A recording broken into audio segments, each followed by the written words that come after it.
Prince Harry furious as host Jane Pauley flatly denies, calling him Prince in CBS interview ***. The tension was palpable as Prince Harry sat down for a highly anticipated interview with veteran broadcaster Jane Pauley on CBS. The Duke of Sussex had agreed to the sit-down in hopes of setting the record straight on a number of controversies surrounding him and the royal family. However, what was intended to be a friendly and open dialogue quickly descended into an awkward and adversarial exchange, with Pauley flatly denying that she had addressed Harry as Prince during the interview. The incident occurred when Pauley referred to Harry simply as Harry throughout the conversation. This apparently did not sit well with the royal, who had expected the customary use of his princely title. "I couldn't help but notice that you haven't been calling me Prince Harry this entire time," the Duke interrupted, visibly irritated. "Is there a reason for that?" Pauley appeared taken aback by the sudden change in tone. "I'm sorry, I wasn't aware that was a requirement," she responded, her brow furrowed. "I've just been addressing you as Harry, as that's how you introduced yourself. But I am a prince," Harry insisted, his voice rising. "And it's customary for members of the royal family to be referred to by their titles, especially in a formal interview setting such as this." The seasoned journalist shook her head. "With respect, I don't believe I've called you Prince at any point during our conversation. I'm addressing you as you've asked me to." Clearly frustrated, Harry pressed on. "Well, you should be calling me Prince Harry. That is my name and my title, and I expect it to be used." Pauley, however, remained steadfast.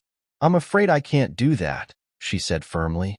"My understanding is that you and your wife have made the decision to step back from your royal duties and forfeit the use of your HRH titles.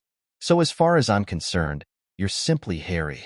The Duke's face flushed with anger as he struggled to maintain his composure. "That's not true at all," he exclaimed. "Meghan and I have not given up our titles, and we continue to be recognized as members of the royal family.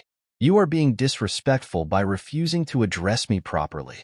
Sensing the interview was rapidly deteriorating, Pauley attempted to de-escalate the situation.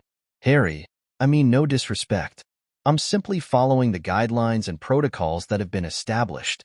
If you have an issue with that, perhaps we could move on to a different topic?" But Harry was having none of it. "No, we are not moving on," he snapped. "This is a fundamental issue of respect, and I will not tolerate being treated this way. Either you call me Prince Harry for the remainder of this interview, or I'm walking out."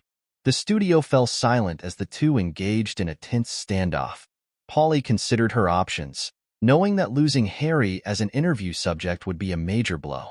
After a pregnant pause, she sighed and conceded. "All right, Prince Harry," she relented. "If that is how you wish to be addressed, then that is how I will refer to you." A triumphant grin spread across Harry's face as the interview resumed, though the remainder of the conversation was marked by an undercurrent of animosity and unease. Reaction to the incident has been swift and divided. Royal commentators have largely sided with Pauley, arguing that Harry's insistence on the use of his title was petty and out of touch. He's no longer a working royal, so the proper protocol is to address him simply as Harry, noted one expert. His demand to be called Prince comes across as childish and entitled. However, staunch supporters of the Duke have rallied to his defense, accusing Pauley of disrespecting Harry's rightful place in the monarchy. "She had no business refusing to use his proper title," fumed one royal devotee. "Harry is a prince, plain and simple, and he deserves to be addressed as such." This was a clear snub, and he was right to call her out on it. As the controversy continues to swirl, it remains to be seen whether the damage done to Harry's public image will be lasting. But one thing is certain. The interview has only served to further highlight the deep divisions and tensions that continue to plague the embattled royal.